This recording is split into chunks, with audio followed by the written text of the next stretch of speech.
Good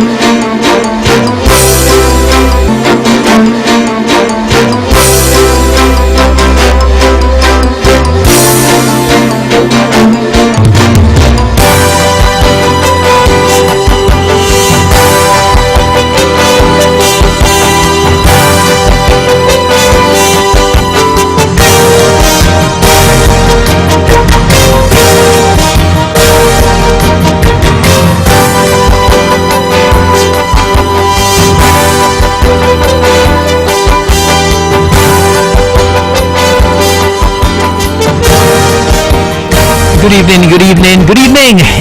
It's a beautiful Wednesday evening here in Queen City, Nevis. It is the 3rd of May. Yes, we are into May. We're almost halfway there to 2023. Could you imagine that? Could you believe it? It's just like yesterday we started in 2023, but it's the 3rd of May. And it's another On The Mark program right here on the Eastern Caribbean's Powerhouse. And I guess you realize by now, it's not the regular host. It's not the Honorable Mark Brantley. It's Eric Evelyn. I am here. I was here last week. And you're stuck with me again for tonight.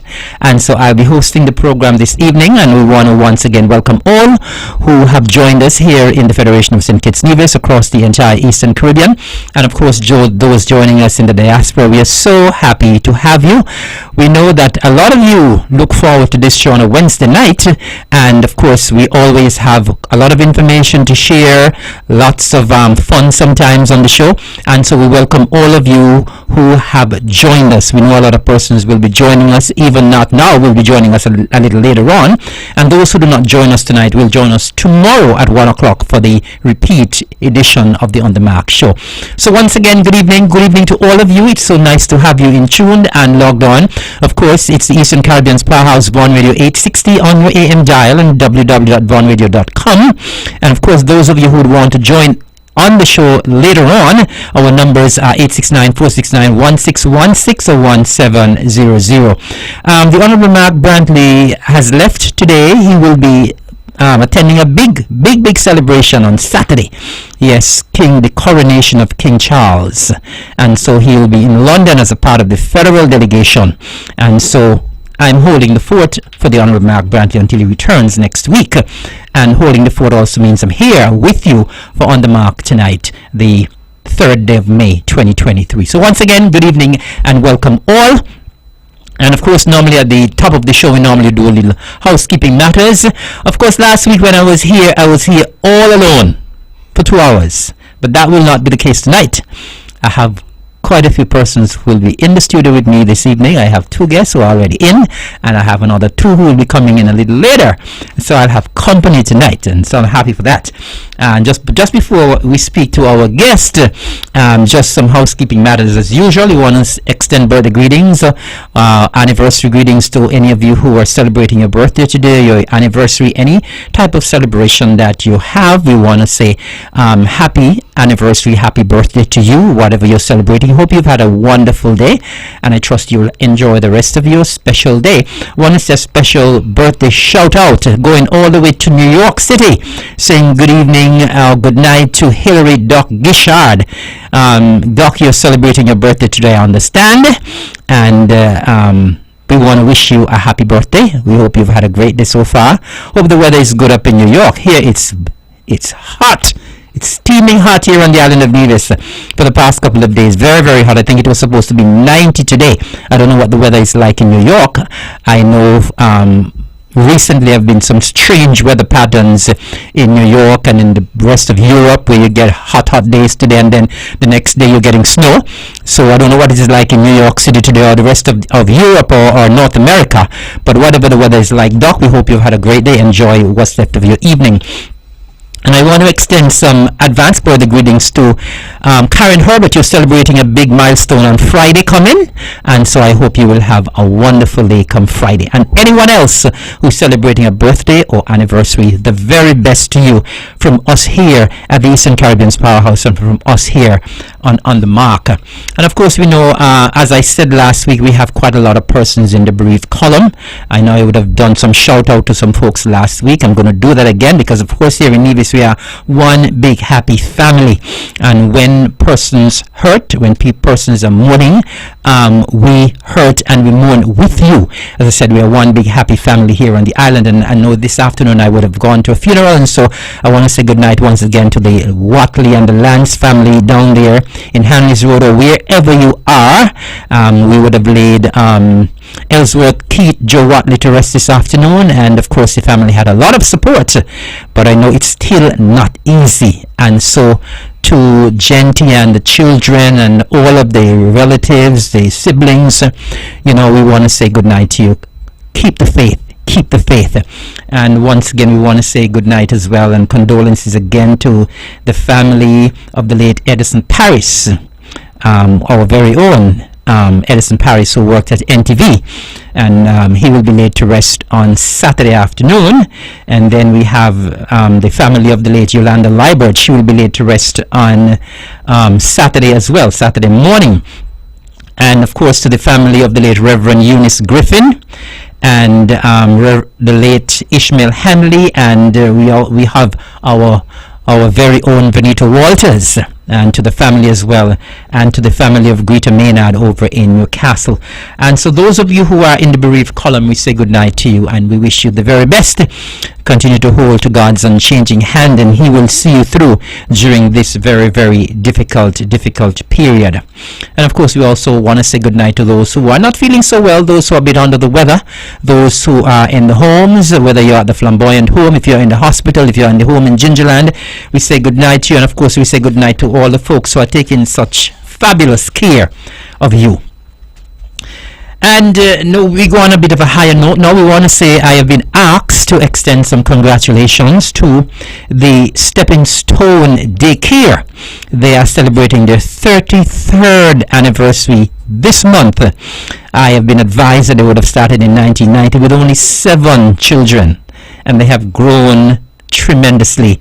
They now have 2 locations in Stony Grove, and I want to say congratulations to the proprietors, Alman and Leonie Descent, and your entire staff.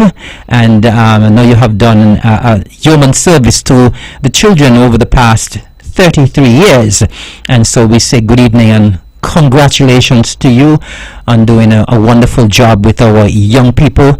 I know a lot of persons who you would have nurtured. I'm sure you're very proud of what they have become in life, what they have accomplished, and so we say heartiest congratulations to you, Stepping Stone Daycare, on your 33rd anniversary. You're celebrating this month. I believe you're having a function, a takeaway snack box. I think it's on Friday, so I want persons to go out and support the Stepping Stone Daycare. And I also want to extend some congratulations to the principal and the staff and the students of the Gingerland Secondary School, my alma mater. They had a wonderful event this past Saturday, a show of a very high standard, a very, very high class, the Miss GSS pageant. Of course, we know that the Gingerland Secondary School is this year celebrating its 50th anniversary. 50 years and going very strong. And congratulations and kudos to the principal and the staff and the organizers in particular of that wonderful event, the Miss GSS pageant, held there at the David Fremont Center of Excellence this past Saturday. And it was something that I'm sure all the persons who went to that show would attest to the fact that it was very competitive. The 5 contestants did a really, really tremendous job in portraying themselves and portraying their icons and their talents and so on. And so kudos to all of the 5 contestants, and special congratulations to the eventual winner, Miss Nikelsia Kelly. She's now the new Miss GSS, and so her reign began on Saturday night. And to the first runner-up, Mariah Daniel, and the second runner-up, Jadini Griffin, and the other contestants were Lakeisha Clark and Brianna Stewart. And if I could just quickly give you a rundown in terms of what the results were. The non-judge segments, Miss Amity went to Brianna Stewart, Miss Popular went to Lakeisha Clark, Miss Photogenic went to Mariah Daniel. And for the judge segments, Best Speech, Nikelsia Kelly. Best Talent, Jadini Griffin. Best Evening Wear, Nikelsia Kelly and Mariah Daniel, and Best Interview, Nikelsia Kelly. And as I said, Nikelsia was crowned the new Miss GSS. As I said, congratulations for a fabulous, fabulous show. The contestants did an exceptional job, and I must say kudos as well to all of those chaperones and those who were part of preparing the contestants for putting on such a marvelous show. Persons definitely got their money's worth this past Saturday there at the David Freeman Center of Excellence.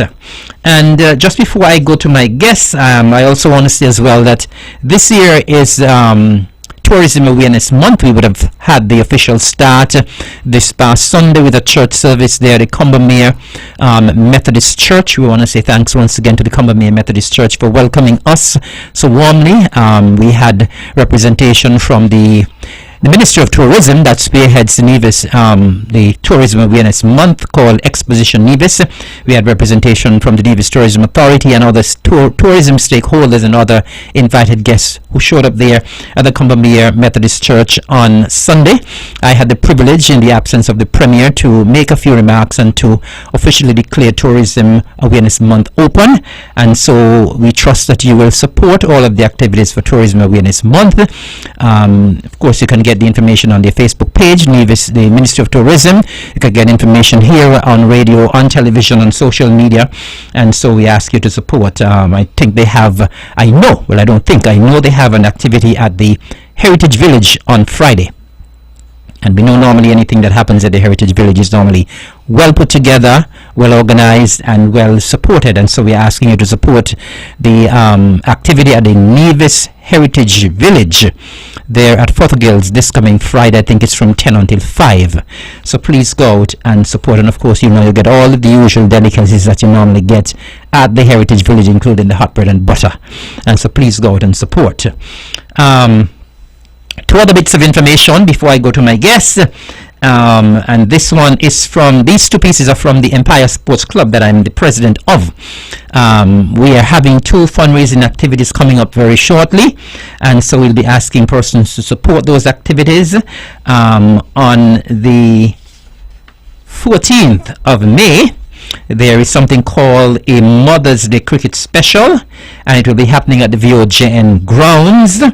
And we have two matches slated for that Sunday. We have Young Guns versus Masters that begins at 11 o'clock. And we have Empire, that's my team, versus Highlights, and that begins at 2 p.m. And so we have two big matches, and that's coming up on Sunday, the 14th of May, at, as I said, the first match starts at 11. The second match starts at 2. And lots to eat and drink. It's happening at the VOJN grounds, and we're asking you to go out and support. And then on the 20th of May, the following weekend, we have our special. The Empire Sports Club is famous for the 35 and over dance. We are the ones, this club, my club is the club that started the 35 and over dance. We are the ones who started the grown and sexy thing. Alright? And so we are having one on Saturday the 20th of May at Lynn's Deli. And on that evening, the entertainment lineup will be Bulf, Woodis, and Garlic and Upper Level. It's from 9 p.m. until 3 a.m. The admission is only $25. Tickets are available. So I'll be coming into some people's faces with tickets soon. I know Delvin and the other guys are working hard in selling tickets. I understand the ticket sales are going well, but there is no 35 and over dance like any that is put on by Empire Sports Club. So if you're 35 and over, get your dancing shoes ready for the 20th, Saturday the 20th of May, happening at Lynn's Deli. And as I said, the patent belongs to Empire for the 35 and over dance. And so we're looking forward to the support. Those of you who normally come to the dance, we're looking for your support. That Saturday night, we're looking for a full house.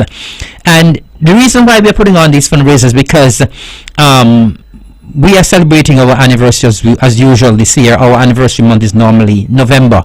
But before we get to November, and I think this year we are actually celebrating our 49th anniversary.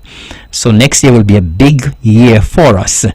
but our cricket team will be traveling to St. Martin, and they'll be doing a tour in June, and so we are raising funds for our team to travel to St. Martin towards the end of June. And so those of you who know us well in Empire, you know that we have been heavily involved in community activities, heavily involved in the community. We do a lot of stuff with our community, and so we're asking you to support us. We have been supporting the community, and now we're asking you to support us.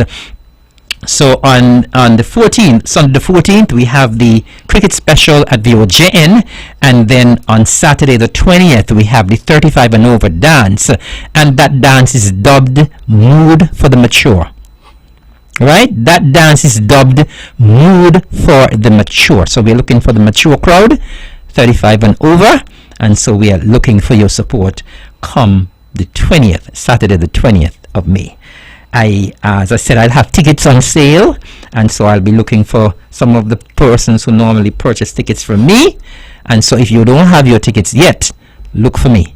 Look for any member of the club to get your tickets so you can come to our fun activity on the 20th.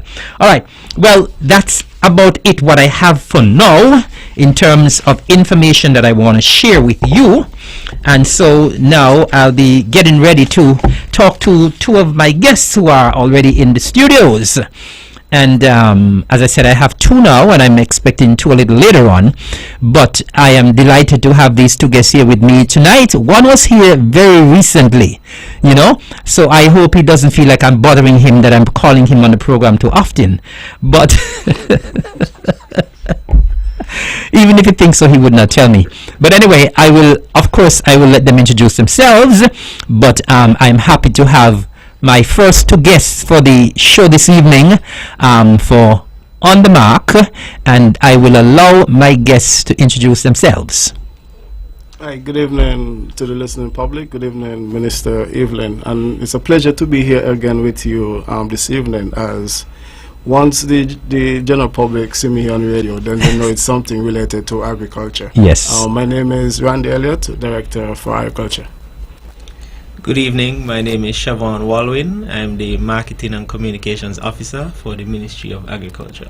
Thank you very much, gentlemen. It's a pleasure to have you guys here. Well, I know Siobhan was not here the last time. It was you, Randy, and Steve the last time, but it's good to have Siobhan in the house tonight. I understand he's not a stranger to the mics here, to On the Mark, and so we are delighted to have both of you here. And of course, I just spoke a while ago about Tourism Awareness Month in the month of May, but in this month of May, we are also doing something for agriculture. And those of you who know me well know that some agriculture is something I love very, very much, and I have a passion in terms of promoting what we do in agriculture as well. And so we'll be having a month of celebration, Agriculture Awareness Month, and I'm happy that I'll get the opportunity to talk to these gentlemen tonight, because Agriculture Awareness Month was started 11 years ago when I was the permanent secretary, when the Honorable Alexis Jeffers was the minister. And so we are happy that we are going for 11 years strong. I can't believe that 11 years has gone by so quickly. But before we start to talk about Agriculture Awareness Month, Mr. Elliott and Mr. Walwyn, I know we would have had a very successful Agri Expo just last month. And no, it's March. I can't believe April just disappeared. I can't believe that we are in May. I just said it at the top of the program, but I still can't believe we are in May. So I can't believe I'm saying that the Agri Expo was in March, almost 2 months ago. But anyway, Agri Expo, I would have spoken a lot about it when I was here. I would have called in on the Mark some time back, and so I just want to give you all an opportunity to just give your views in terms of what the feedback has been like, what you thought about the event. Of course, I would have given my 2 cents. Persons would have given their 2 cents, but maybe both of you would want to just give a little reflection of the Agri Expo. All right, so from our standpoint, the Agri Expo was a success. And firstly, I would like to thank the general public for coming out. The event was well supported, and we're very grateful for that. We'd like to thank all of the service providers, all of the vendors, and especially the new service providers that we had on board.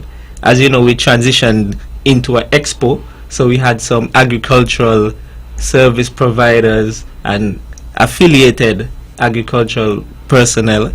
For example, we had Myers of the Caspa, we had Island Roofing. These people played an integral role in where we wanted to go this year for the Agri Expo. In terms of sales, you can't complain about the sales. It was a great year. The entertainment was good, and the technical and food demos, they went pretty well. I was organizing, coordinating for the technical demo, and I saw a lady with a little notepad taking notes, and that was a real moment for me. I remember it vividly. It was Quincy with the quarantine, and she was taking her notes about how to stop common house pests. And I really felt like the technical demos of that moment alone was a success. So you know that at least one person carried home something. The food demos went really well. All the samples flew straight off the stove. They always do. We had Nevitalia, we had CSS, so we had student involvement. For me, everything went really well. Fantastic. So it was a good experience for you as usual. Yes, definitely. It was my first expo after my first open day, and I'm looking forward to more. Fantastic. Sounds good to me. Yes, I would just like to again say thank you to the general public for coming out and supporting the Ministry and Department of Agriculture on the expo that we had in the month of March. I'd also like to say a big thank you to the hardworking staff at the Ministry and Department of Agriculture, because a number of times persons come to these events and don't really recognize what's happening, the workload that's happening within the back. And I must say, and the stress. Don't leave that out. And the stress. Because in planning the event, I remember a joke was made to Chevron that he need to document the moments leading up to the event, because the moments leading up to the event, you had a lot of doubts and so forth in terms of the magnitude in which we wanted to reach as it relates to the expo. But we are always proud within the Ministry and Department to say that we actually host, or we actually put on the largest single event here on the island of Nevis, and we do it as a team. When you look at the 2 days, the magnitude of the event over the 2 days, the traffic that came from St. Kitts, the traffic that came from St. Martin, the traffic that came from Stacia, like when you look at all of that and the impact that all of that would have made to the economy of Nevis, it is something quite significant. When you look at persons actually coming to the expo, persons leaving on the first boat from St. Kitts, just coming to Nevis to shop, it tells a story. It tells that something is happening within the agriculture sector here in the island of Nevis. When you look at the grounds, you see, and it was actually the last day of school, and when you actually see school children actually coming out of the uniform, coming to the expo, looking around, as Chevron indicated, looking at the demos, looking at the different vendors, engaging persons that was actually on the ground, it clearly sends a message that we are doing something right. Sometimes persons will look at it and say, yeah, it's a day that you sell and so forth. But for us, it is not just on the end of economics, but also on the end of transferring what we're doing within the sector to the general public. And I must say, thanks to the public, thanks to everyone that came out and support. You have persons keep asking us, when is the next one? When is the next one? Do it over a 3 days period. Persons from St. Kitts crying for it on a Saturday because they want to come over. But I can't do it alone, and I must say the team at the Ministry and Department, They work extremely hard. That last week, when you have persons going home like 2 o'clock in the morning and reaching back for 7 o'clock and so forth, it shows the level of dedication and commitment from the staff. And I must say kudos to them, and kudos to all the vendors that would have came and support. There are persons who would have indicated that coming from the last few years, what they saw in terms of the gains has been quite significant. There are new vendors who would have came to the event who were very hesitant of coming to the event and asking, y'all have another one within a year? So again, Minister, it clearly shows that something is happening within the sector, and we have to keep that momentum going. We certainly have made some serious gains, and I want to just echo your words in terms of commending the staff, really, because I know, when I started, when Open Day started, I've gone to many of these. I've only missed a couple as not being a part of the staff, but I'm back now, and I know it is a lot of work. And as you're right, as I would have reminded you, there is a lot of stress, because you see, when people are calling and say they want a third day or they want it another maybe another time, people don't understand what goes on behind the scenes to put on these events. An event of this magnitude. And it's the same thing I always tell people with regards to even a show, any show you have to put on. There is so much that you have to do, and there's sometimes so much that goes wrong, and there's so much you have to do when anything goes wrong.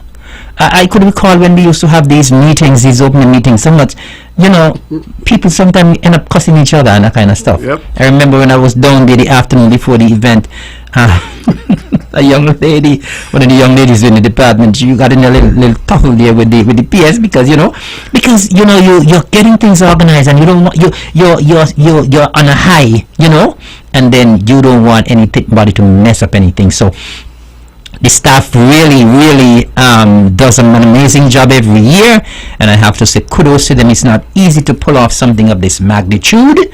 As you rightly said, something extraordinary is happening in the agricultural sector, and that I guess now we can segue into why you guys are really here, because so many good things are happening in the agricultural sector.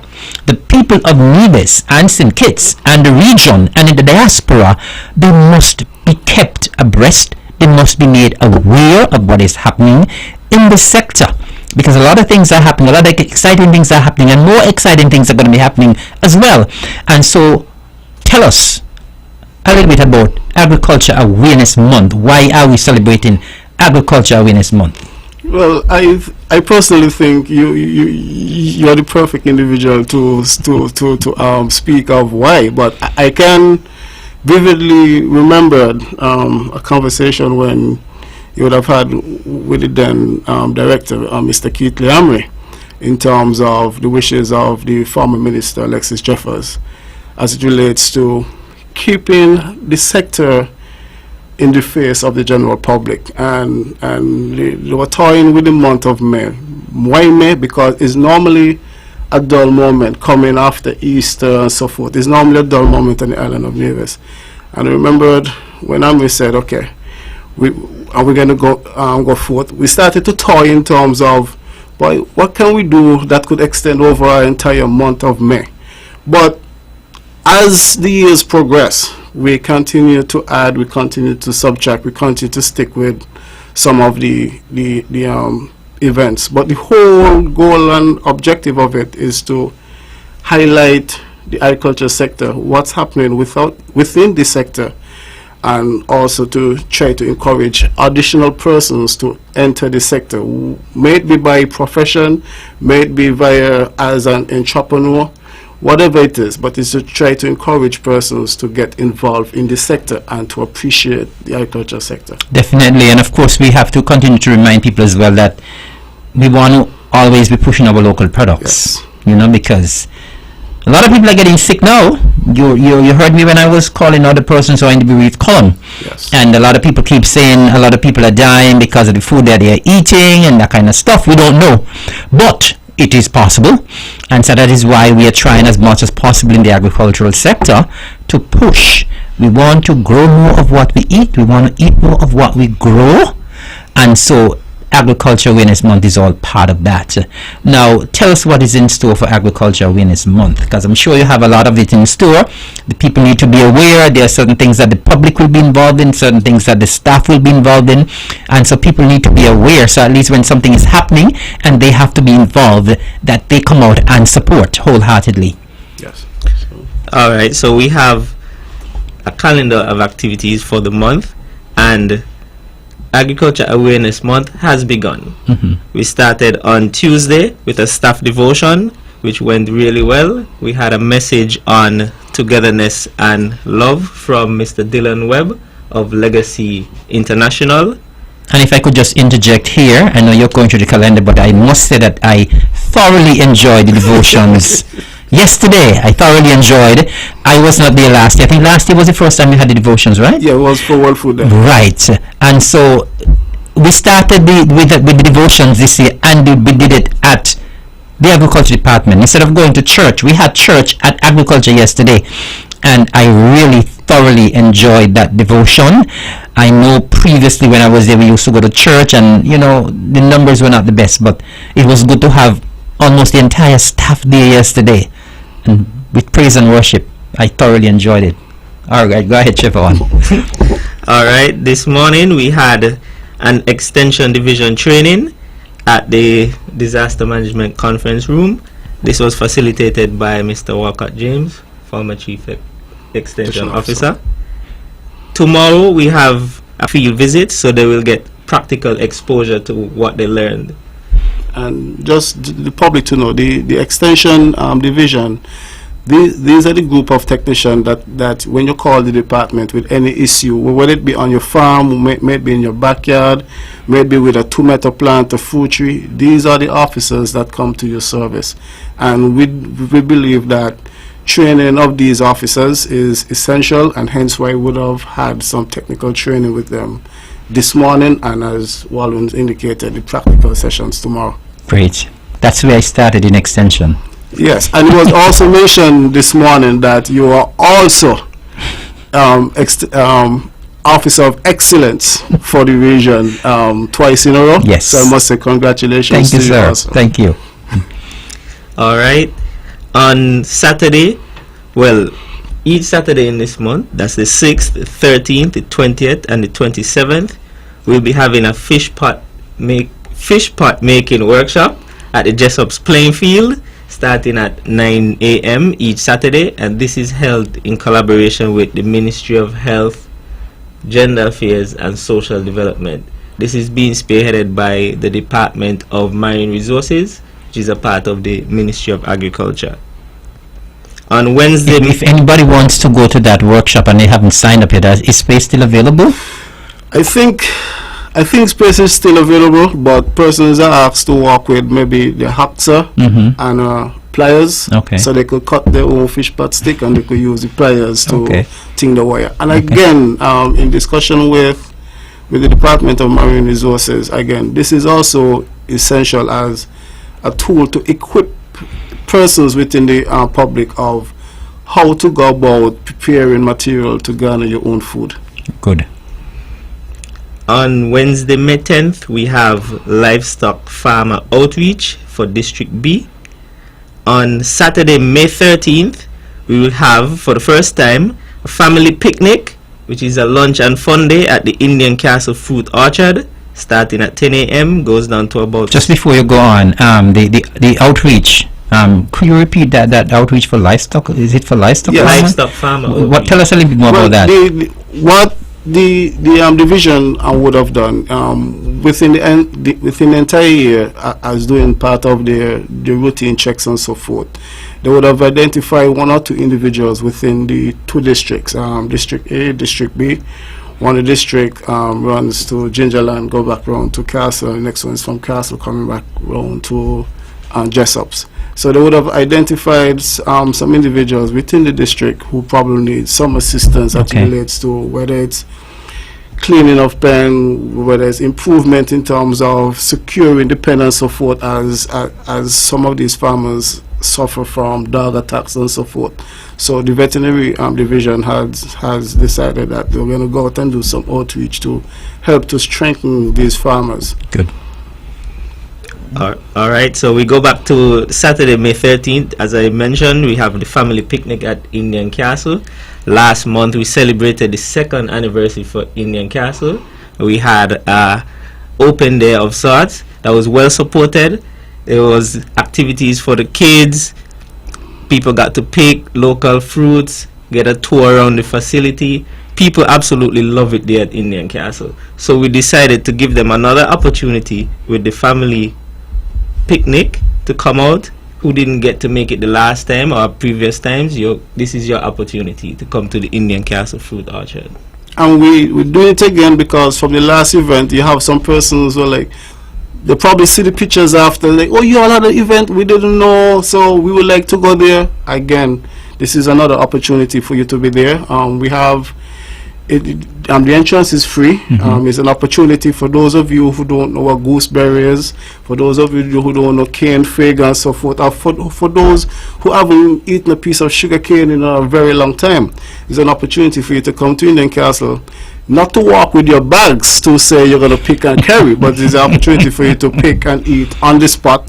But we'll also have some vendors there, like Miss Jackson, and we have Val's Delight. Yes. We have another new agro processor who would be there also. I'm not sure if she would like me to mention her name, but she's very new, and she will be there also, along with food, drinks, entertainment, and again, please bring along your family. Sounds good. And of course, I have to put in a plug here as well, because I am very proud it's right in my backyard. It's right in my area.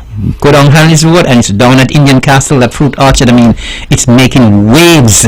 Everybody who goes there absolutely loves it. I've never heard anybody who go and have one negative comment about the fruit orchard at Indian Castle, because people who go there are amazed. People are not aware of the exceptional work that has gone into that 35-acre block down at Indian Castle with all those fruit trees. It's really amazing. And so I'm putting in a plug here. Those of you who have not seen the fruit orchard yet, we want to see your face in the place. Those of you who have come before, come back. All right, on Monday 15th, Wednesday 17th, and Friday 19th of May, we'll have a staff development training at NEPAC. This is for all members of the Ministry of Agriculture staff, and it will be held over the 3 days to facilitate having everybody. This is held in collaboration with Human Resources and Labor Department. On Tuesday, May 16th, is the livestock farmer outreach for District A. As I mentioned, District B would be on May 10th, so May 16th is for District A. On Wednesday, May 17th, we will have a vet open house at the vet division at Prospect. And the open house is an opportunity for you to come in and interact with the vet and Dr. James and his staff. For those persons who probably have small issues with their livestock, etc., is an opportunity for you to come. The technicians there would be able to explain to you things that you could do at home. It's a continuation of what we did at the expo in terms of the technical booth. So it's an opportunity for the general public, whether it be adults, children, etc., just come and interact. Again, the livestock sector is a sector that we're trying to boost here at the island of Nevis. We would have had our challenges over the years, but we are determined to ensure that we have the livestock sector up and running. Currently, there are quite a number of significant investments being made within the sector. We would have done a small ruminant pen right there at Madden's, just awaiting the breeds to be stocked. I think that pen would have cost us some $180,000. We're also doing a piggery there also in Madden's again, that is near completion again, and all of this is in an effort to provide our farmers with improved genetics so that we're able to feed our people. And as I said, our people need access to local food, and ministry and department, we have to step up to that challenge. And of course, Mr. Elliott, the abattoir is always in demand of stuff. Yes. Pigs, mutton, sheep and goat. and of course cattle as well. Yes. There's always the demand for stuff at the abattoir, and so I'm happy that we are stepping up things in terms of the livestock production as well. All right. Tuesday, May 23rd is a day we dub Market Tuesday, where we will have a huge sale at Market Street. That's the street right there by the Charlestown Public Market. Again, it's a day again to bring some life to the Charlestown Public Market. The department will be there. We'll have some agro processors there also. We have some of the individuals who are now doing the cosmetics. We have some light music there during the day. So it's an opportunity for persons to just come, interact, and continue to see what local food Nevis has to offer. I'm going to ask a bit of maybe a difficult question. When we have these sales there on Market Street, do you have any opposition from the market vendors who probably think that you are coming to compete with them? You see, you would always have that. You would always have that. But at the end of the day, none of the vendors leave in saying that they didn't make out. But you will always have that. Oh, you're here to compete. Because it is a good for them as well, because Yes. you're bringing other people there, Yes. and so persons who come there also have an opportunity to go into the market as well. Yes. So I believe their sales also increase on that day. Yes, it does. Mm-hmm. It does. On Wednesday, May 24th, we have a crop farmers training. The topic is cost-effective risk management in agricultural production, and this will be held at the Red Cross building at 6:30 p.m. And the topic in terms of cost risk, again, within our strive in terms of ensuring that food that is produced locally, the price is within the reach of the consumers. And we would have realized that a number of times within the production line and locally, there are a number of losses taking place. Maybe over irrigation, maybe on irrigation, maybe plant breeds, maybe poor records and so forth. So sometimes you have farmers having difficulty in terms of reaching the selling price, or sometimes you have some prices that may be out of the reach of the average individual, and we want to ensure that we have to equip our farmers with the basic tools to ensure that once they produce, the prices are able to be within the reach of the general public, because we can't say eat local, support your local farmers, and the prices are out of the reach of the consumers. You're very correct, and I know this is something that we have battled with for a very long time within the agricultural sector.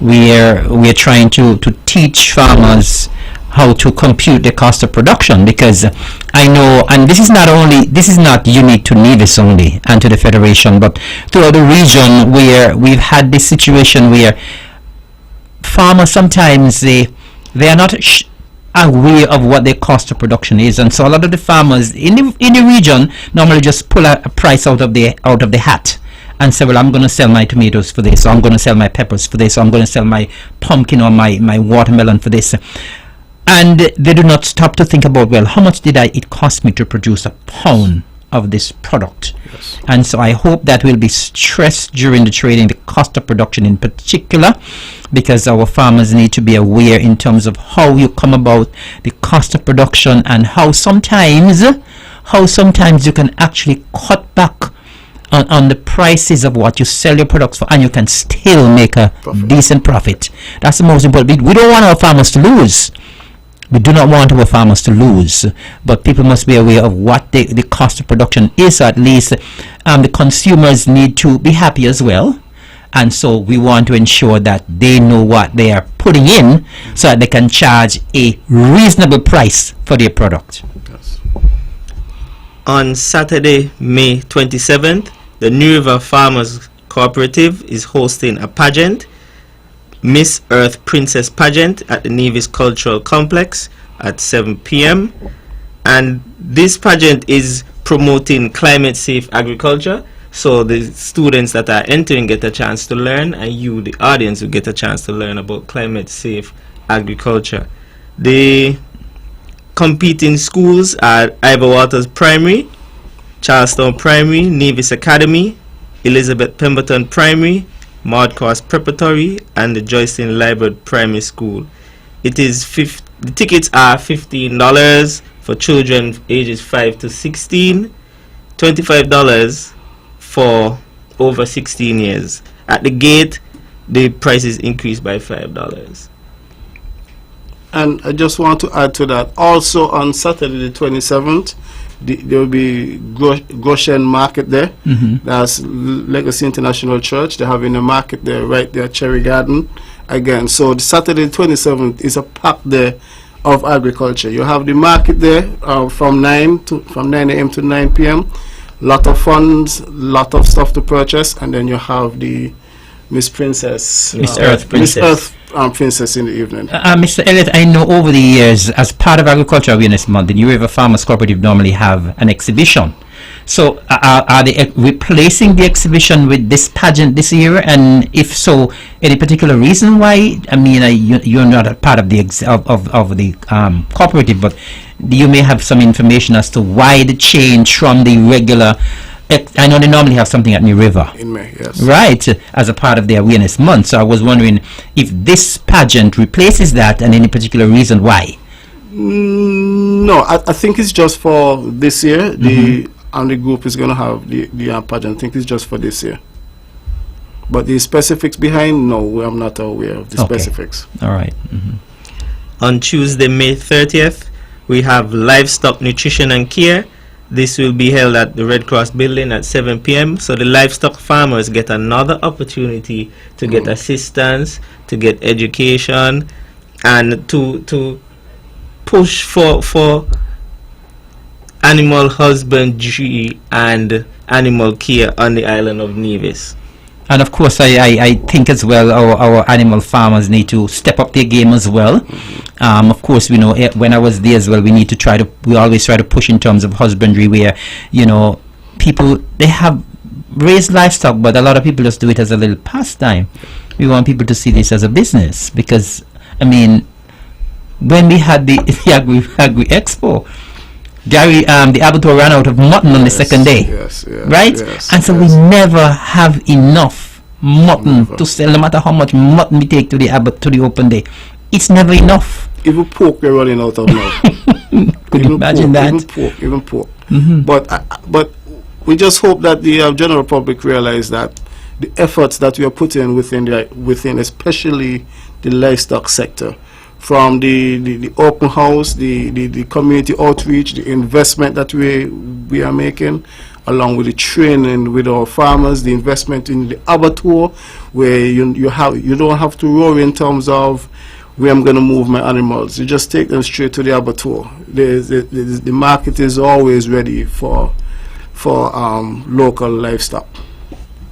And I'm really hoping the time will come when I can see some real improvement in terms of management of livestock on the island, where we can have zero grazing, and that kind of stuff. So I'm hoping that we can get there at one point in time as well. Okay, and we culminate the activities for Agriculture Awareness Month with the Agriculture Awards and Cocktail at the Malcolm Gishard Recreational Park. This will be on Thursday, June 1st.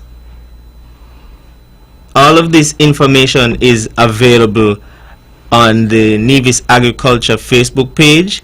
It is also available on our YouTube page. Both pages are Nevis Agriculture. On Nevis Television, there's our show On the Farm, which is every Monday. So the information is out there. I'm encouraging you to follow our pages, subscribe to our YouTube page, so you can stay in tune and follow and get recaps as well as promo for Agriculture Awareness Month. Mr. Elliott, this is our 11th year of hosting the Agriculture Awareness Month, and I know you have been there for all 11 as well. I know Mr. Walwin is a rookie, so this is probably just his second year. Right? But based on what would have taken place in the previous Agriculture Awareness Month and so on, do you believe we are getting the desired results, the desired impact in terms of what we do during the month of May? Yeah, well, from where we first started, I think we would have made a lot of grounds from where we first started. From the open fields there in Prospect, the exposure of individual to greenhouse technology and so forth. We were able to see some stride, because if you look around the landscape of Nevis, there's some evidence in terms of what we have been doing. If you look within the sector now, and I know most agencies now are looking for women in agriculture, and if you are to look within the sector now, we have moved from maybe 20% female to about 40% females.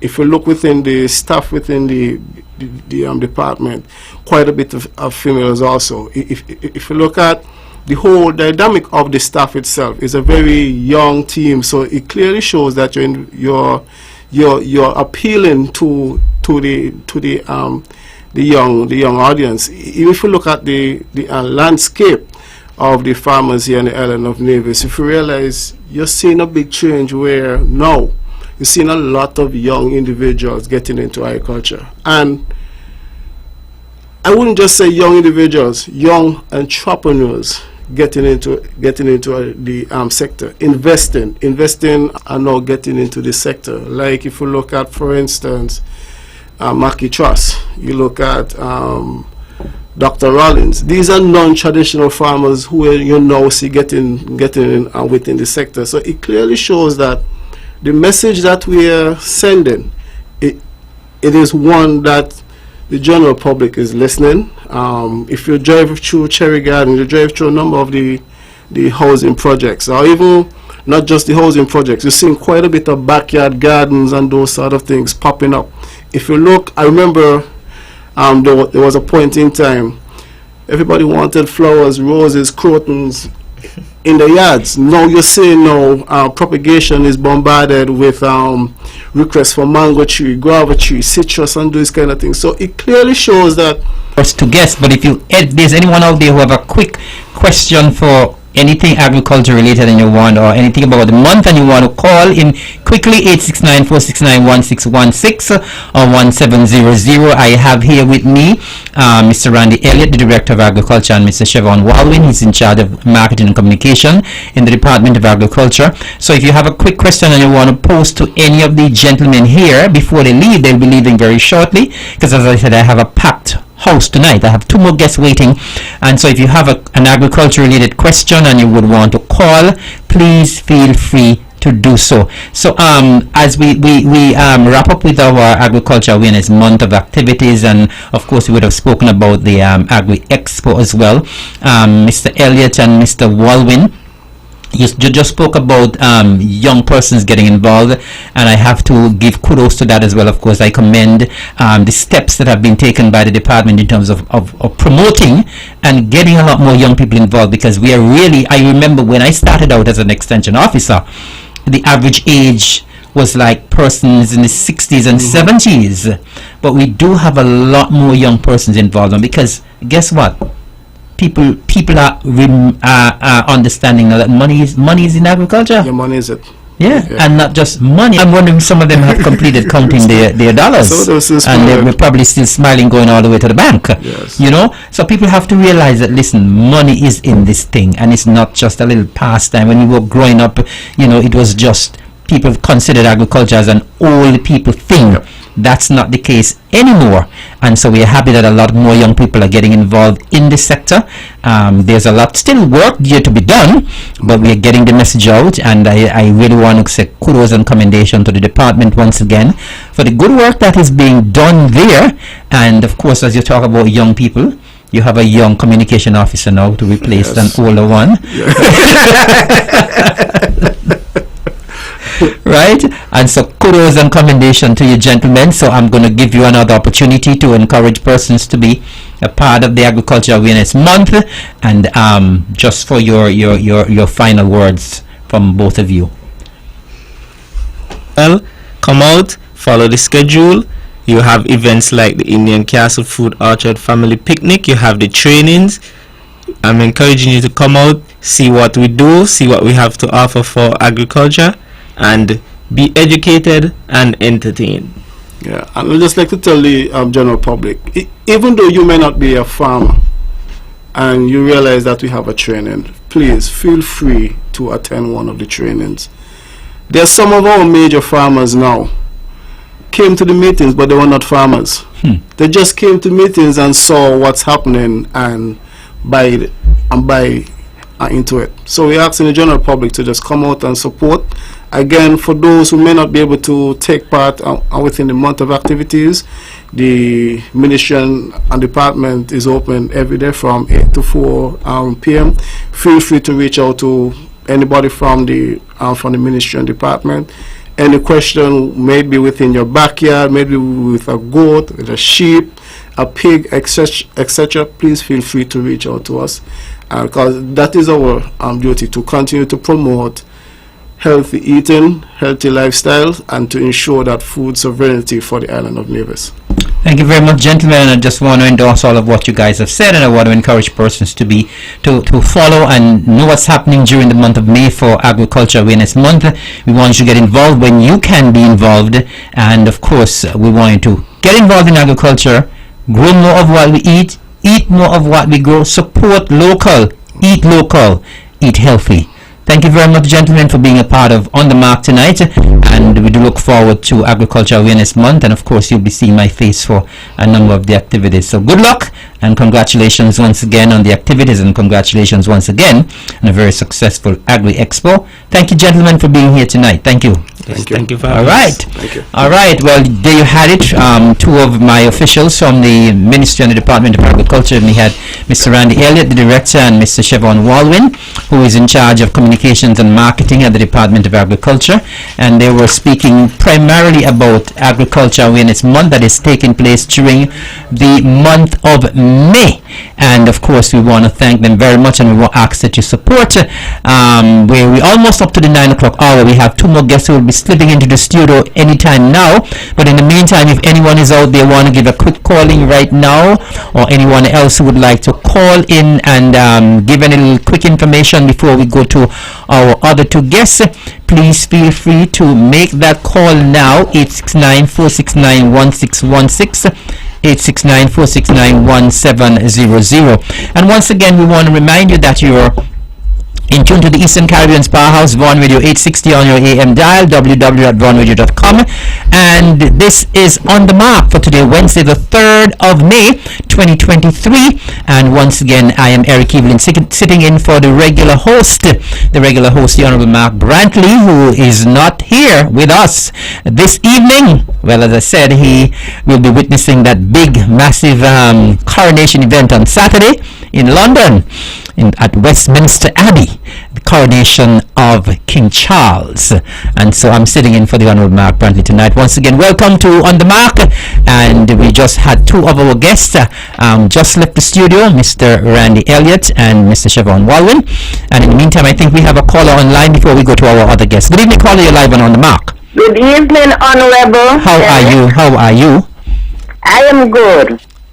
Isaiah 41 verse 28 and 29. Yes. For I beheld, there was no man, even among them, and there were no counselors, that when I asked of them, could answer a word.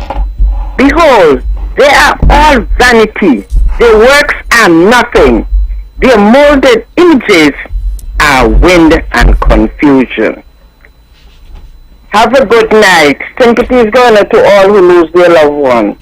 I realize you forget me today, but I know it is. Night. Good night. Thank you very much. You know the kind of schedule I have. So good night, and thanks for calling as usual. And we want to say good night once again. It's just about a minute after 9 o'clock, so we are halfway through the On the Mark show. Remember, we have another caller line. Good evening, caller. You're live and On the Mark. Hello. Good evening, Mr. Evelyn. How are you? I'm not doing badly. It's good to hear this voice. Yes, I just want to use a brief moment. Yes. Oh, by the way, yes. I must say first that I got a good visit yesterday. Yes. From the Fire and Rescue Services. Wow, that's lovely. So I have to say thanks to them again publicly. Mm-hmm. They brought me gifts. Nice. So And, we had to chat up each other. Of course, as usual. And you deserve the gifts. Whatever gifts you get, you deserve. So Oh, congratulations to them for coming and bringing gifts. I was surprised, so I asked them, why you all giving up? Because I said, well, I thought that they moving around and telling people about whatever. And I know the caller's voice very, very well, so I believe she will call back. Knowing her well, I believe she will. Good evening, caller. You're live and on the mark. Sorry about that, the car just went. No problem. Well, you're back. Yeah, so sometimes they have fire things in your house. Somebody, I guess her phone is giving her some trouble tonight. Let's see whether or not she will call back quickly before we go to our guest. We just had Miss Freeman on the line there. Mrs. Freeman, it was always good to hear you. It seems as though your phone is giving you some issues tonight. Your phone is giving you some problems. We'll see whether or not you'll get an opportunity to call back before we go to our guest. If not, you can always call and interrupt. That's how we do it here on the mark. You can always, if you cannot call back now, you can feel free to call back in a little. All right. Good evening, caller. You're live and on the mark. Seems as though your phone is really giving you some problems. So we'll go to our guest, and of course you can feel free to call in a little later on. All right. It's now 3 minutes after 9, and we have 2 guests in our studio this evening. Sorry about that. Okay, so, all right, So okay. what's going on with this phone? I don't know. So I told them when I had an alarm before. Oh, Jesus, don't tell me this thing again. Hello? Yes, I'm hearing you. Yeah, so she said, no, I bring a gift for you. Yes. And it's too big, so we had to party it in two. Wow. Nice. So we brought the different things, Great. So I'm grateful. Fantastic. Yeah. So thanks to the others who couldn't come, but they would have been a part of it. Lovely. Yeah. No, Mr. Evelyn. Yes. I'm here to announce Nevis Blind Light and Visually Impaired Society lunch for the 24th of May. The only change we have on our menu is that we added liver to our meat. Okay. And by extension, fish will be for $30. Okay. Only the fish lunch is $30. Okay. But the liver, pork, mutton, and chicken and so on is the same, $25. Okay. And so we're asking the public to please come on out and support us. I just wanted to announce it tonight that in case I don't get back in. But we'll have our corn meal. I have to start with that first. We'll have our vegetables as in grown food and seasoned rice. We'll have the last time we didn't have the usual par excellence rice, but we're back on track with that. And so we'll have that with peas. And then we'll have macaroni pie. Breadfruit hopefully would be in, so we'll have breadfruit cheesy, scallop potato, the cassavas for sure, we'll have potato, sweet potato, and that sort of thing. So we are trying our best to keep up. I want to thank the person in advance who is giving us the mutton and the weekend, and those who have already started to donate, whether food boxes, bottles, whatever, because we could do with the help too. Okay. And so we are grateful.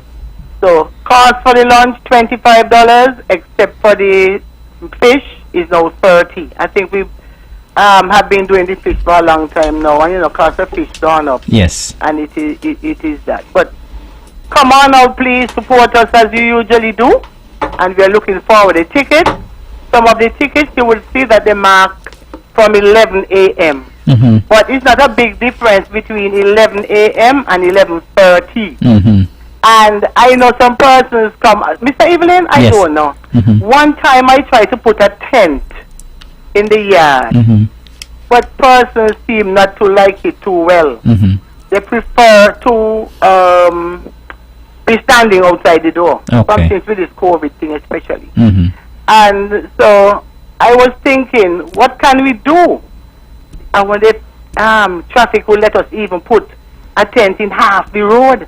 But I haven't called them and asked about it yet. After we had some struggles there, and we had some issues even after the government raised the fence. And so it is a sort of difficulty now to put a fence in the yard and over into the sidewalk area. You get what I'm talking about? Yes, of course, right? I catch what you're talking about, yeah. So I don't know what we can do. But I know persons that order their lunch. We can't let everybody order their lunch, but I want when the persons come that they bear with us, that they don't make it look as if we're serving ourselves. Well, I always bear with you I always bear with you all when I come, and I come to almost all the lunches. So I don't make any fuss. Yeah, because you know how the thing go. And some persons when they come and they don't get fish with the cornmeal, they fuss and then man, and Nevis we grow up. Let me talk a little dialect here.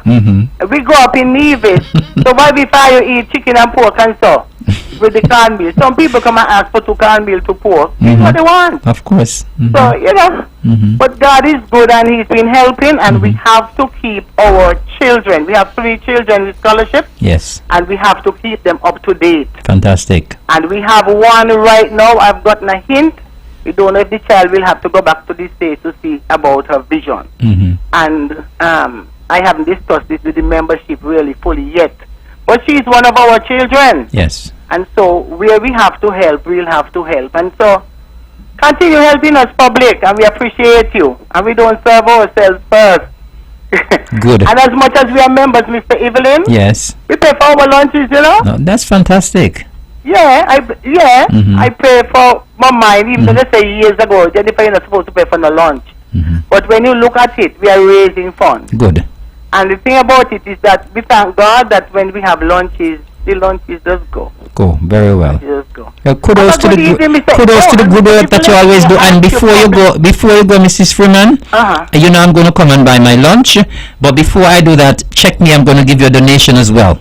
Oh, thank you very much. We need it. Okay. And so when you write up that nice check, please, unless you trust me that much. I trust you very much. I trust you very much. Oh, because as I was saying, I'd ask you to write up that big fat check to the Nevis, because I'm keeping my hands clean now. To Nevis, like that. Me even go with your towel, you know. you know how it goes. Thank you, Mr. Evelyn. Thank you for calling and have a good night. You too. God bless. Yeah, all right. Okay. All right. That was Mrs. Jennifer Freeman from the Nevis Blind, Light and Visually Impaired Society. They're advertising their lunch for the 24th of May. I hope I have the date correct. And so now we have 2 guests in the studio. As I said, I'm happy that I have a lot of company tonight. 2 have gone and 2 more here. We have another caller. Good night. Good night, caller. You're live and on the mark. Good evening, Mr. Minister. Yes. Yes, your colleague here, villager, co-worker. Yes, sir. I would just like to tell my colleagues that wanted to reach out to them to express is basically to reach out to the youngsters. Yes. In our society and encourage them to take a career path in agriculture. Well, you have the mic now, so you can do that. All right, and so I'm encouraging, especially those of us who are in the 5th farm about to graduate or have graduated, those who have graduated from the 6th farm college, to look seriously towards agriculture as a career. They can look out in the community and see other individuals who have took agriculture as a career and where they have reached and how successful they have been. Off the top of my head, you have people like Danny Atherton, who have traveled the world. I think he's on the Chamber of Commerce now. You have former Junior Minister of Agriculture, Mr. Livingston Herbert, who began as an extension officer and graduated right up until he reached as a junior minister. He was also in charge of FND, I think, at one point in time. And of course, yourself, coming from communications officer and quarantine extension. Yes, and now you are a minister, having agriculture as a career. And it's you can branch into various aspects. So, if they need any additional convincing that agriculture is the field that they should be in, they can recall during the COVID, everybody was lined up at the supermarket. Yes. Not at any furniture store or phone store to buy phones. Everyone wanted food. And so I'm encouraging them to stop in by the Department of Agriculture, speak to the director, they can ride along with our extension officers and see the different avenues. We won't pay you for that, but you can attach yourself. You have no problem carrying you around and exposing you to the great work that agriculture is doing. And finally, of course, I know that there is a fund at the Small Business Development Unit that was established, I think, was it Taiwanese? Yes. And so rather than being at home and complaining, saying that they ain't getting an opportunity to get a job or anything of that nature, they should think about at least taking advantage of this fund and working along with individuals in the department so we can help them to craft a business plan, a soundproof business plan, so that they can take advantage of that. And of course, the scholarship opportunities that are available. I will not take up any more of your time. Thank you very much, sir. Thank you very much for calling, and I endorse everything you say. You see how committed my staff is? He's on vacation and he wanted to come in, call and give his 2 cents. Thank you very much, and you have a good night. All right, I'll do that. Thank you for calling. And of course, now it's time to go to our 2 panelists who are here on the radio, and I'm going to ask them to introduce themselves. I don't think any of them are strangers to the microphone. I don't think any of them are strangers to On the Mark. I'm not sure. One probably is. So I'm going to ask them to introduce themselves. I know they're very capable of doing that. So I won't dare introduce them. They can introduce themselves. My name is Vita Morton, and I am the chairperson for the Senior Pageants Committee. Good evening. No stranger, Abernathy, and happy to be here with the Honorable Minister of Culture. You realize that before he hosted the persons from the Agriculture Department, and now he's hosted members from the Culture Department. Yes. So everything culture belongs to Eric. Definitely. And so, Eric, we're here this evening to disseminate some information. A lot of persons have been saying that they are not hearing anything about Culturama, and so we wanted to use this platform that is widely listened to sensitize the general public as to what will be taking place for Culturama 49. Fantastic. It's good to have you, Vita and Abu. Vita, you said you're a first timer. Yes, this is to the On the Mark show. So welcome. It's good to have you in the studio with us tonight. I appreciate that. Yes, and I can sit and just listen to you and watch you all night. I mean, this beauty just strikes me. You know? Thank you, Eric. All right, Vita. And so, Abo, I know you're not a stranger. You always hear, whether it's On the Mark or any other program, you always hear Abo. So I know you're not a stranger. And of course, as Abo rightly said, Culturama is around the corner. And people have been saying, listen, we're not hearing enough about Culturama. And so we wanted to use this opportunity tonight to give Culturama 49 a bounce. We want to give it a bounce because we have a lot in store for you for Culturama 49. And remember, next year is the homecoming. Next year is the 50th. Next year is going to be grand. And so we want to make this 49th staging of it, what should I say, just the precursor to the big massive event next year 50th. Abo, I'm sure you have some information. You want to probably just give us some information in terms of how things have been happening. I will start off before I let my former classmate. So this year we celebrate the 49th anniversary of the festival. The official dates for the festival are July 27th until August 8th. And Eric, actually today marks 84 days before the start of Culturama 2023. Now, to date, we have had we have selected our slogan, and the slogan for this year's celebration is 49 years of mass and spree Culturama 2023. And I just want to again use this platform, the On the Mark platform, to congratulate Miss Jean Keynes of Braziers. Her slogan was selected from a record entry of 670 entries we received into the Culturama 49 slogan competition. Now, so I guess maybe next year might be getting 1,000. 1,000. We're looking for that. And so she will receive a cash prize of $500, 2 sets of complimentary tickets to all Culturama 49 activities, as well as a plaque. And so the committee this year, we have a committee that we are going to take from Culturama 49 into Culturama 50. So I am the chairperson of the committee again. We have Swain Evelyn, and he is responsible for the art, craft and food fair, street activities, and the action corner. We have Bernal Hanley Bob. He is the financial controller. We have Dejana Leiber, the legal counsel. Jerome Rollins of the NCDF. So he is the NCDF, the Nevis Cultural Development Foundation representative on the Culturama committee. We have Mr. Anthony Gager. He is the man responsible this year for Wet Fest and all of the fringe activities that will be taking place, that will be a part of the festival. We have Inspector James Stevens, Shutter, and he is responsible for security matters.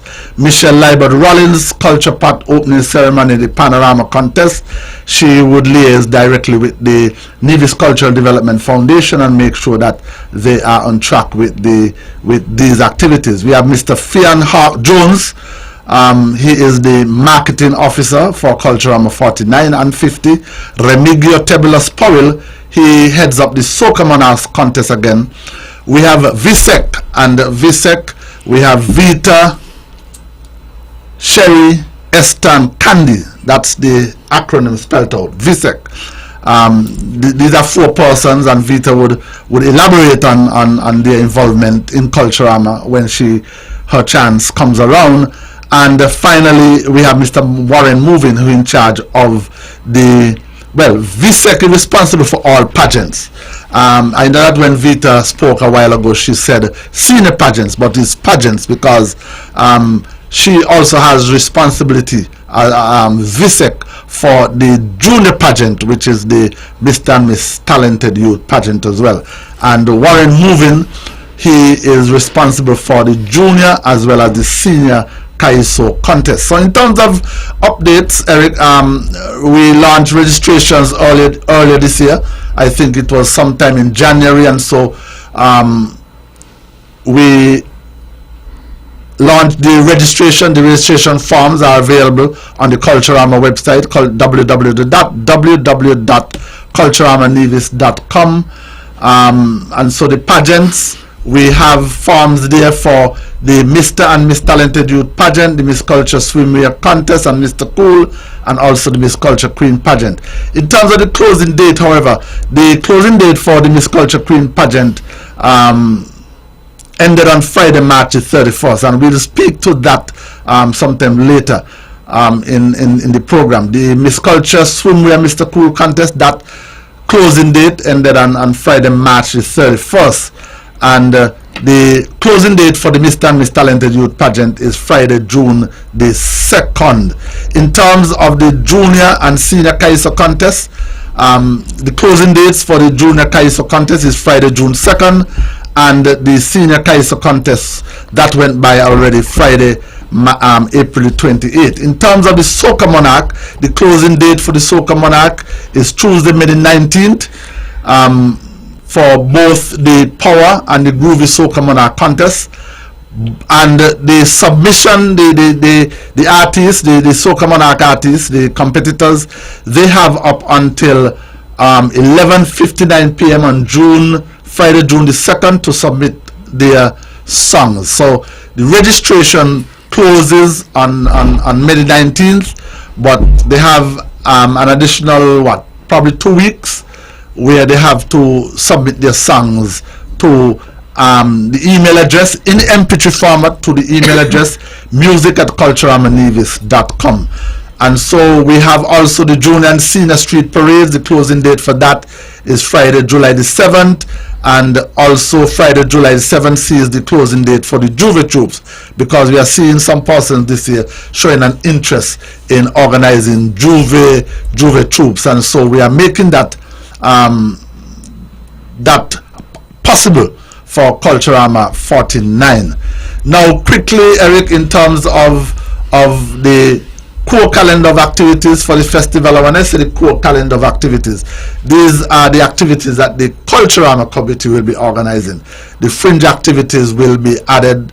Well, I will give some fringe activities, but there are other fringe activities to be added as well. June the 2nd, Friday, June the 2nd, we start off with our Action Corner. And that is going to be a massive event right there at the Charlestown waterfront. And we have several Action Corner events scheduled for the month of June. We also have the senior Kaiso tents and the Soca Monarch tents. They will happen in July the 2nd. We have a senior Kaiso tent. Actually, the Calypso tents launch off on Friday or Saturday. I'm not certain of the day now, but it is June the 17th. We'll have the launch of the senior Kaiso tents. And then we move down into the month of July. We have a major fringe activity in July, which is Richard's Promotion 5-in-1 Fete. That comes off on July the 14th. We have the Soca Monarch semi-finals on July the 21st. And that is going to be at the David Freeman Center of Excellence.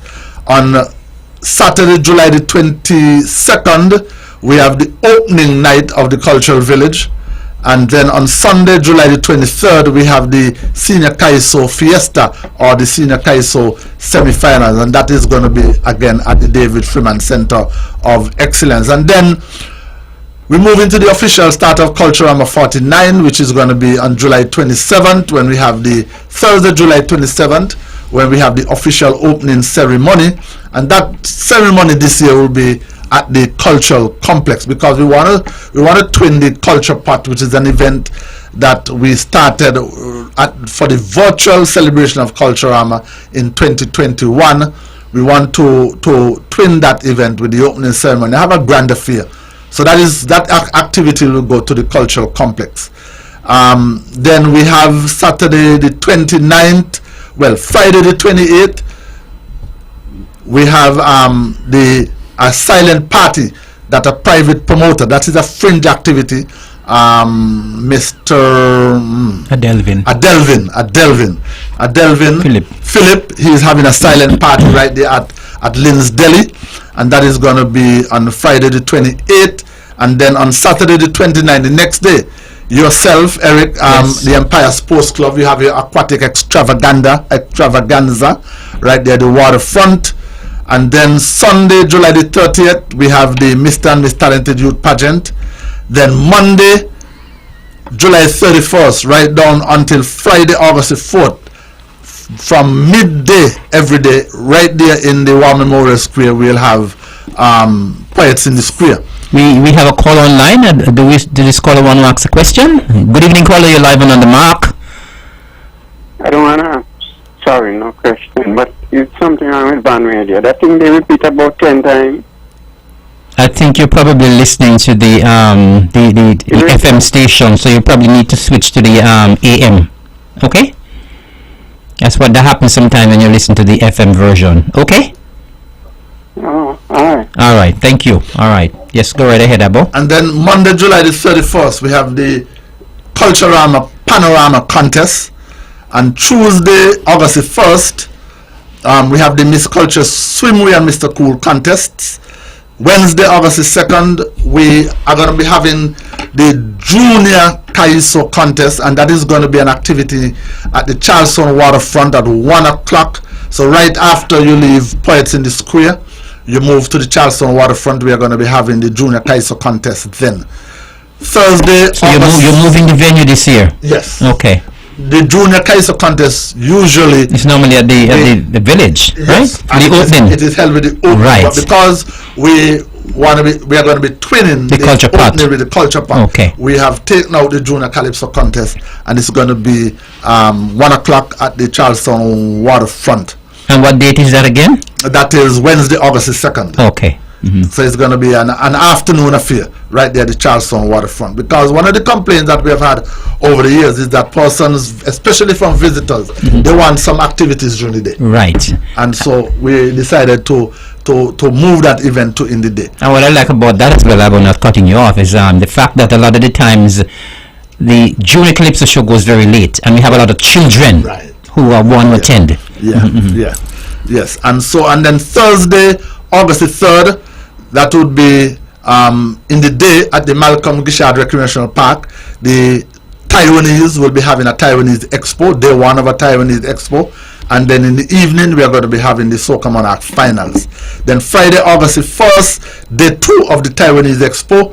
And that is going to be happening at the Malcolm Gishard Recreational Park. And we also will be having the Department of Agriculture Food Festival. And when I spoke to the Permanent Secretary, Huey Sargent, who is actually the Permanent Secretary for Culture now, he said that he is thinking of taking his food festival down to the Pinnis Park as well. But that is yet to be finalized. And then in the evening, Friday, August the 4th, we have the Culturama Wet Fete. That is going to be at the Cultural Village. And then Saturday, August the 5th, we have, Eric, 10 o'clock in the morning, Pinnis Park, the Malcolm Gishard Recreational Park, the Culturama 49 Art, Craft and Food Fair. And we'll have the day 3 of the Taiwanese Expo. And in the evening, we are going to have the Senior Kaiser Contest. Now, you realize that we have moved back the Calypso competition to the Saturday evening, because last year, when it was held on the Thursday, persons, especially persons coming from overseas, complained that they wanted to see the Calypso show, and when they got in the Friday, the Calypso show went already the Thursday night. And so we have moved that back. And then Sunday, August the 6th, we have the Miss Culture Queen pageant. Monday, August the 7th, we have Emancipation Day Juve Jam and the Long Jam coming from Gingerland. And then we bring down the curtains on Culturama 49 with the street parade and last lap from 12 p.m. Now, quickly, in terms of sponsorship, we have this year revised our sponsorship package. We have redesigned it to make the offerings a little bit more attractive, and so we have come up with 7 tiers of sponsors. Tier number 1, premium platinum sponsors. These are persons who will contribute $80,000 and over in cash, not in kind, in cash. Platinum sponsors, they would contribute between $55,000 and up to $79,999 in cash. Platinum sponsors, they contribute between $35,000 and up to $54,999 in cash. Gold sponsors, between $20,000 and up to $34,999 in cash. Silver sponsors, they will contribute anywhere between $10,000 up to $19,999 in cash. Bronze sponsors, $5,000 up to $999,000 in cash. And we have our festival contributors who would give up to $4,999 in cash. And so, Eric, there's where we are at in terms of updating the general public with regards to what has been taking place for Culturama thus far for this year. And I'll now allow Vita Morton of VISEC to make an input. Thank you, Abanati. Well, my role here this evening is pretty simple. I'm here to make an appeal to the young ladies of Nevis that if you have been thinking about entering the Miss Culture show, that you should do so without any further hesitation. We are not satisfied with our numbers, and so we thought that we should extend the deadline to the 15th of May, so you still have time.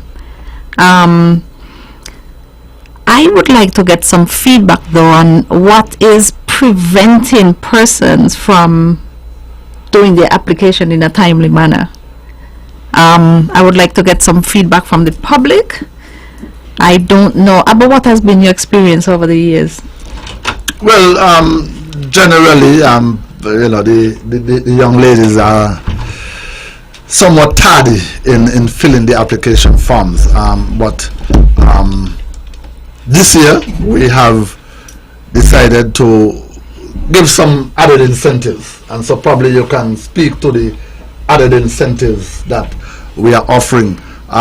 Just to let the listeners know that at the end of the application process, we had a full slate of Miss Culture swimwear contestants. We had a meeting with the contestants on Saturday, and boy, Eric, I must tell you that the 6 young ladies that are going to be entering the swimwear this year, they are lovely. They are ravishing. I like your choice of words. You are getting a little bit, too over the moon, but they are lovely.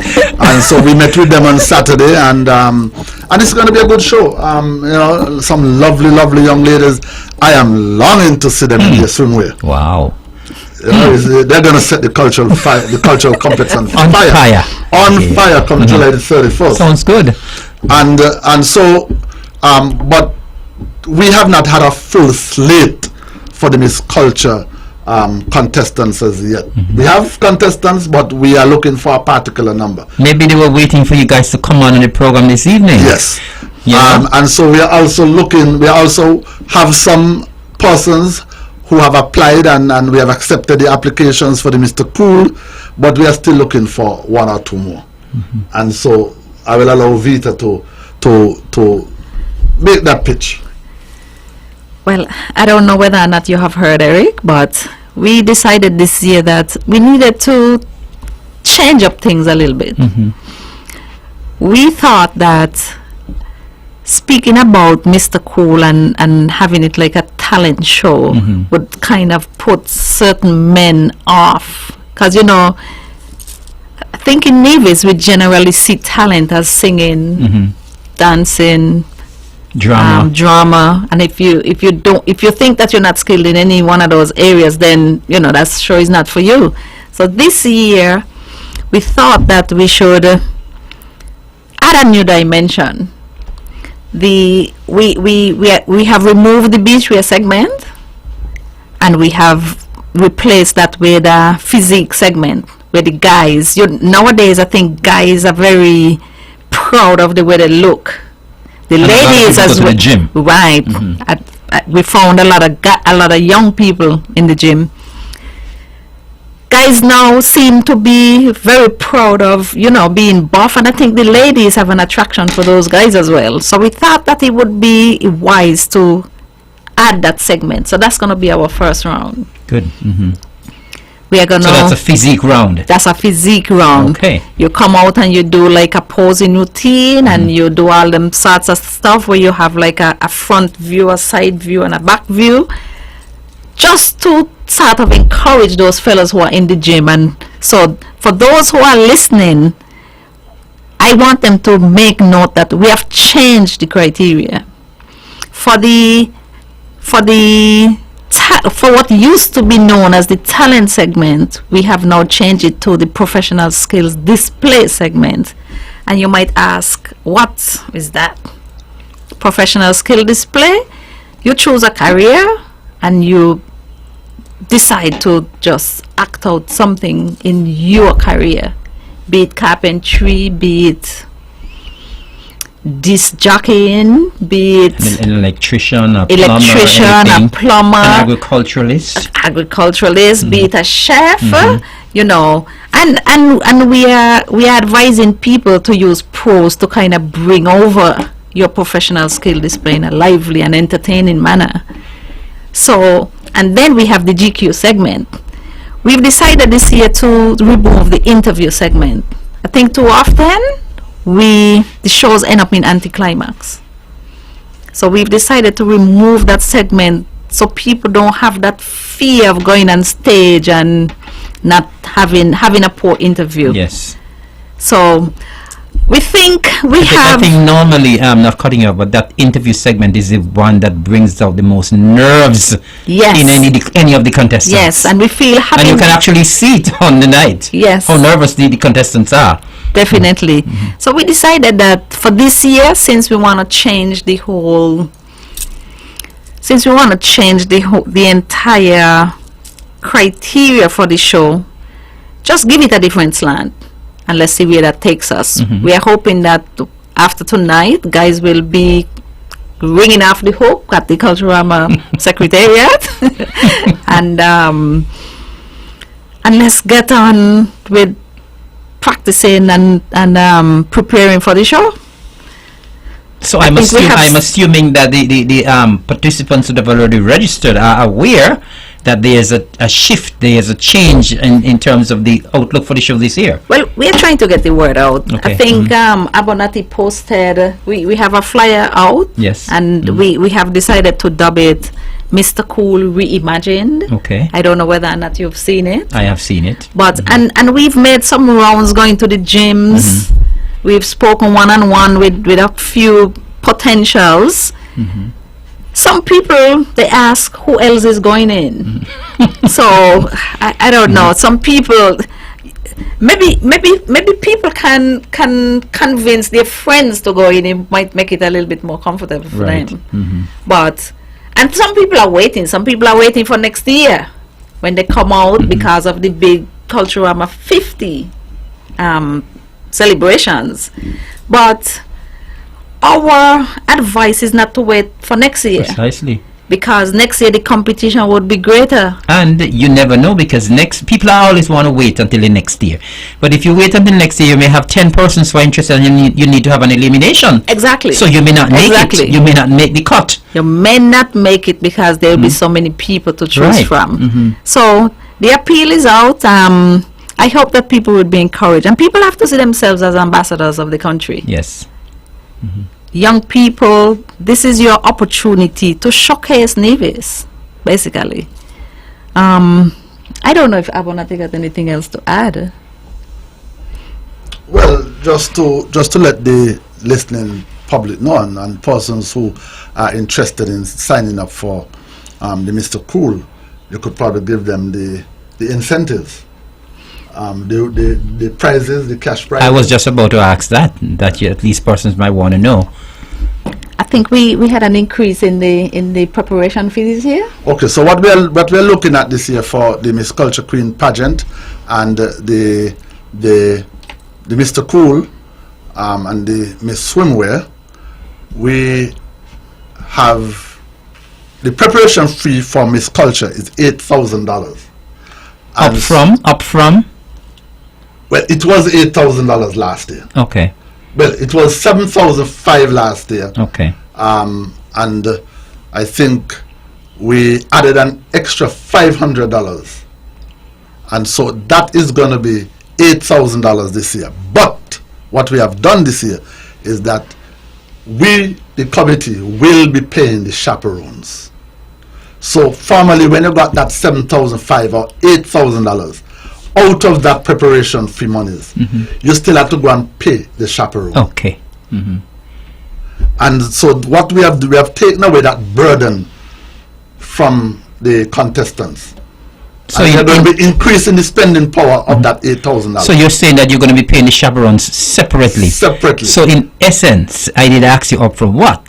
So even though it's in essence it's going up. In essence, the preparation fee is $10,000 because we are now offering the chaperones $2,000 per contestant to prepare each contestant. Fantastic. And I think that is a good incentive, and so chaperones now have something to look forward to. Yes. Chaperones can go out and actually look for contestants. Call for contestants, because they know at the end of the show there will be $2,000 better off. Yes. And so what we have decided, Eric, is that once you sign up, once the chaperone is on board, and they will co-sign the contract with the contestants, the chaperone would immediately get $1,000 of that $2,000, and at the end of the competition, the chaperones would be given the final $1,000. So they are guaranteed $2,000 to prepare the contestants. This is another first, because I believe this is the first time it's happening in the history of Culturama. Yes. I know that some chaperones have worked for $1,200, $1,500. They're now being guaranteed $2,000. And maybe some of the kind ones have worked for thanks as well. As well. And additionally, and this is not a new, because we have done it in the past.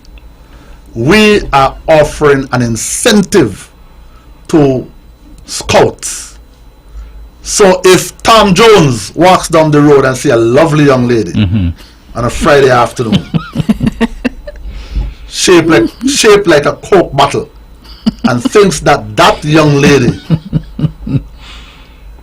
fits the criteria of a Miss Culture contestant, bring that person to the Culturama Secretariat, have that person sign up from that scouting fee of $500. So that is something new again this year? No. That persons are benefited from that. Okay, but I guess it wasn't advertised. That is an initiative that has been in place. Well, it wasn't advertised before. When P.S. Glasgow, then P.S. Glasgow was on the committee, he initiated that. And so if Melissa says she's going to look for somebody tomorrow. Walks down the road tomorrow, or comes down Bank of Needle step tomorrow and bring one, sees a young lady in line, pulls out, or get a contestant from Bank of Needle. Yeah. And Melissa, we got a young lady down in Bank of Needle who's giving us some trouble for years now. So the onus is on you. You will be guaranteed $500. My understanding is that it was never advertised. Never. We didn't want the floodgates to open. Yeah. Yeah. And in terms of the Miss Culture Swimmy and the Mr. Cool, I believe by tomorrow you may have 10 contestants. The preparation fee is $5,000, but we are going to be paying the chaperones $1,000. So it actually has gone up to $6,000. We are going to be taking on the responsibility of paying the chaperones. So the spending power of the $5,000 has increased, because formerly that $5,000 would have had, some of that would have had to go to the chaperones. We are taking that responsibility. We're really prepping for next year. Yeah, because this next year, in a big way. Next year is a big 50. And I know that we're going to have eliminations, because a lot of young ladies and young so they're waiting for next year. The year. Culturama Secretariat. And one of the difficulties that we have had this year, and we have looked at it, online registration is the persons have to download the forms, fill them out, scan them, upload them again. We last night took a decision that those remaining competitions that are online, we are going to make the form, you can go directly online and fill the form online. Okay. And submit it online. Submit it online. Okay. To make the whole registration process a lot seamless, smoother and easier. Fantastic. So we are making things a lot easier for persons to sign up. Online registrations are the thing now of today, and so we want to make things seamless and easy. Fantastic. And Vita, I know that you would have had some experience with this, because I think your committee would have done the pageant before. Yes, we did. We did Culturama 40, 41 and 42. Okay. And those were some good years. We enjoyed it so much we decided that we should come back and, because we feel like we could make a contribution.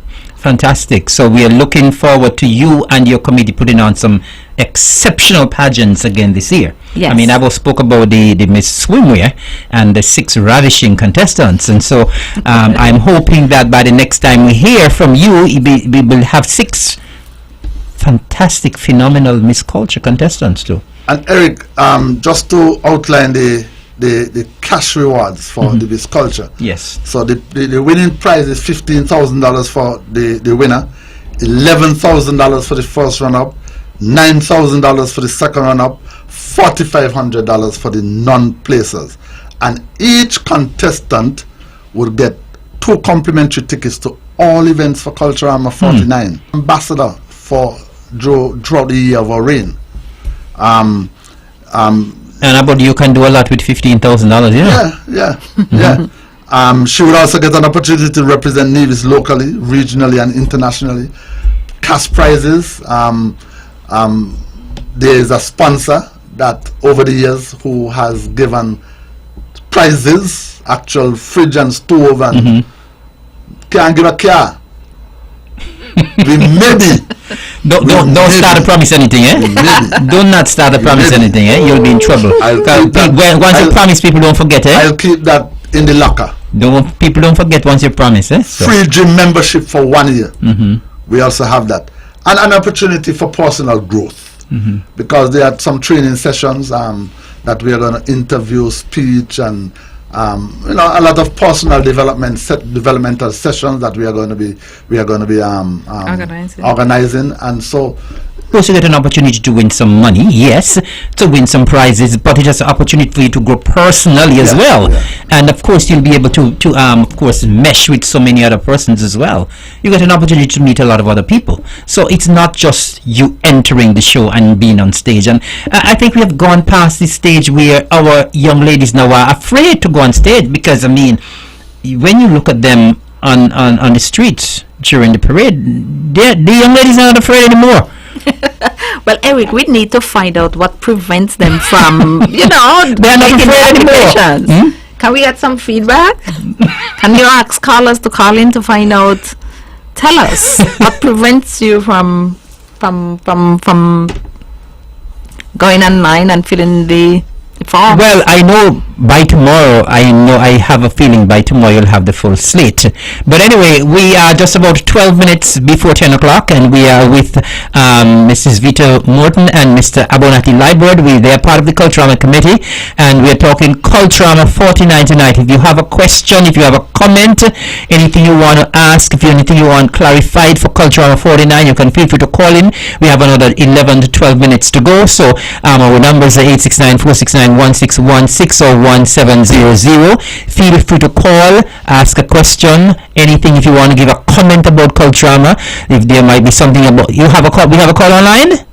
No, not yet. Okay, Abo, you can continue. Well, I just want to remind persons that the deadline for registration for Miss Culture Queen pageant and the Mr. Cool, that registration has been extended to May the 15th, and so we are confident that by May the 15th we'll have a number of persons flocking to the Culturama Secretariat. I am very confident, because I think this time last year we were at the same stage where we did not have our quota. Full slate. We didn't have our full slate, and we did the promotion and we were able to get our full slate. And based on what you would have said tonight, when the scouts can actually get a $500 cash reward, I have absolutely no fear that by the end of this week we will have our full slate of contestants. Eric, I see Melissa there on the phone, and I'm sure that she's texting some potential contestants. Vita, maybe you can remind us. I know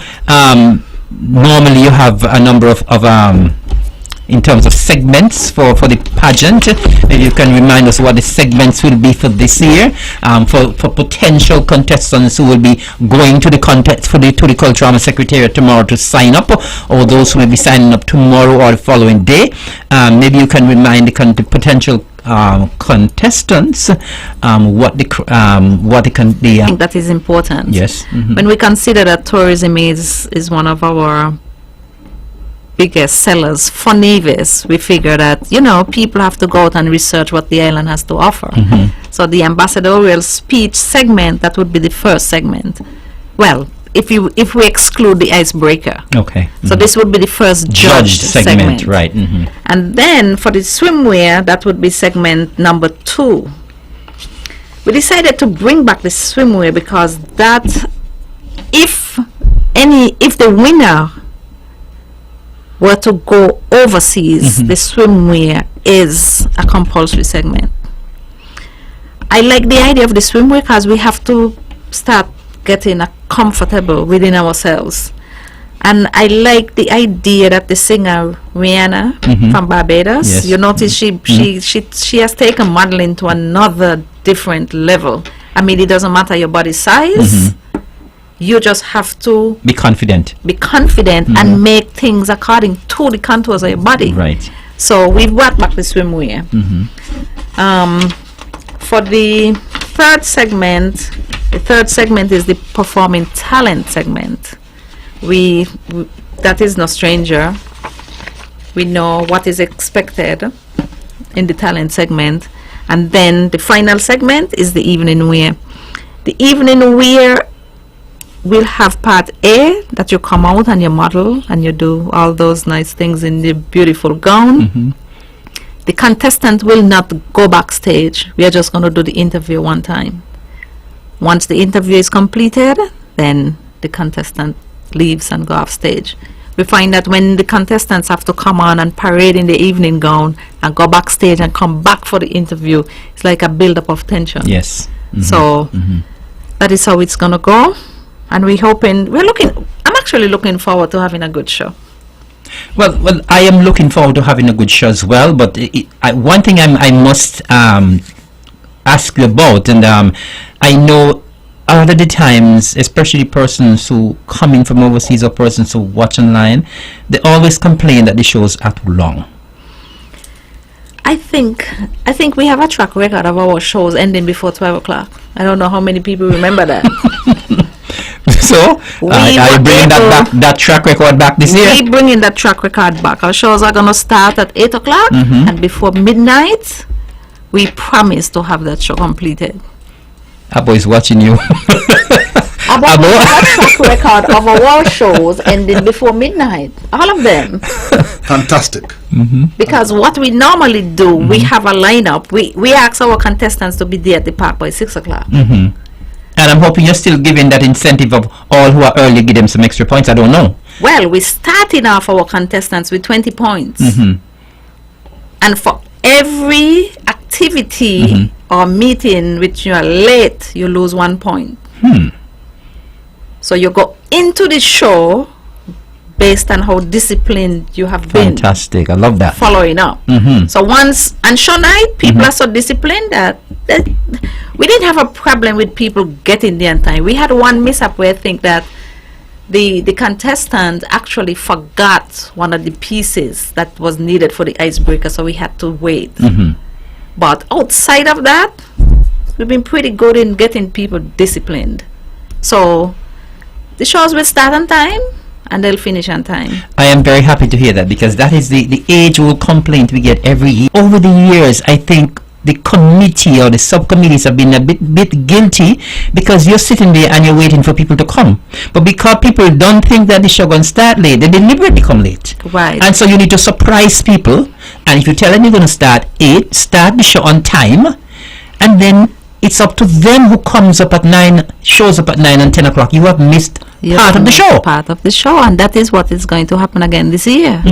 At 8 o'clock, we shall start with whoever is present. And I mean, that has happened. Of course it can happen. That has happened. Where we start and we had just a couple of people in the complex, and by the time we get to the first round, the complex is almost full. Right. But I think you're correct in saying that there's an expectation for the shows to start late, and some people come late. And I mean, I've gone to the complex myself, and you go because you have that expectation that you don't want to stand, and so you get there early. I remember getting to the complex at 6 o'clock, and you sit there patiently and wait. But then, you know, as the years drag along, you're like, boy, I can't do that, you know. But we promise people that we're going to get the show started on time.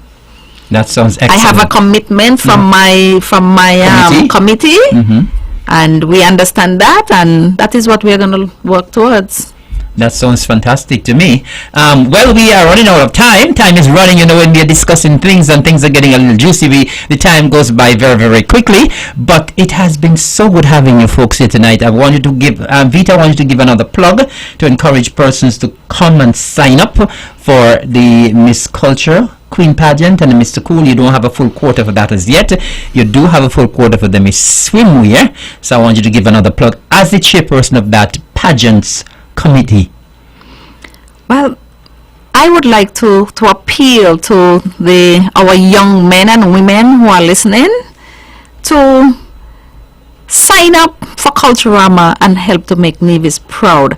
I don't see any reason. I don't think our young people are any less talented than any other people. And so I don't understand the hesitation, but there must be something. If you think that you have some interest and you're afraid to come forward, you know, you can get one of your friends to call. You can You can call myself, you can call any other committee member, and I'm sure you could call the secretariat. Of course. They will be excited to kind of walk you through the process. So, ladies and gentlemen, please let us just log on to the Culturama website and log down your form and let us get started. And We are remind the persons who are on your committee, so if they see them anywhere in town. the persons who are on the committee.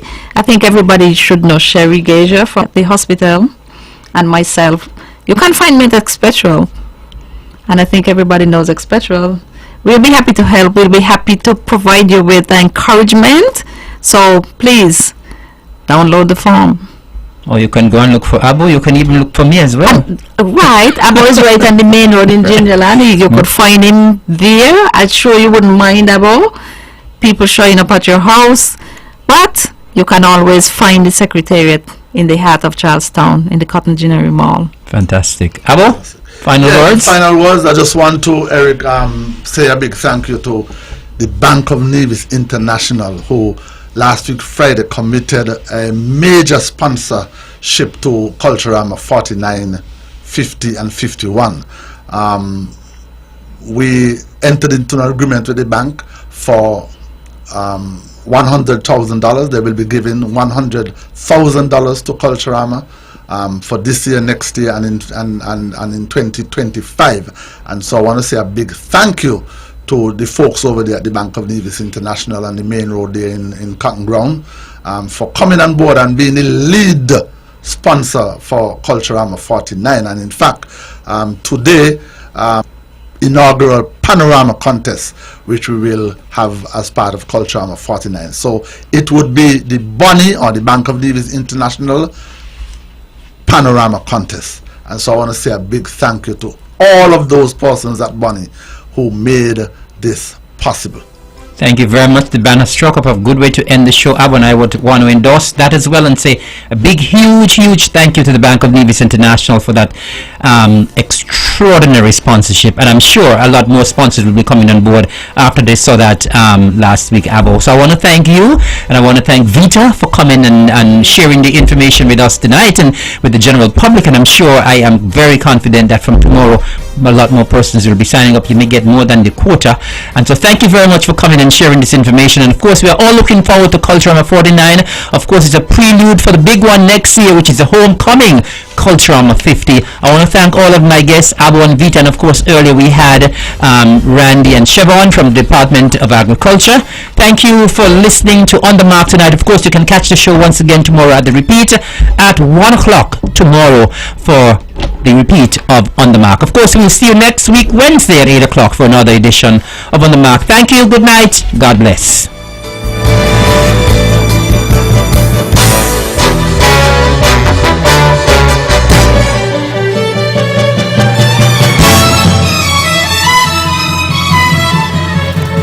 The views and opinions expressed on the preceding program were solely those of the participants.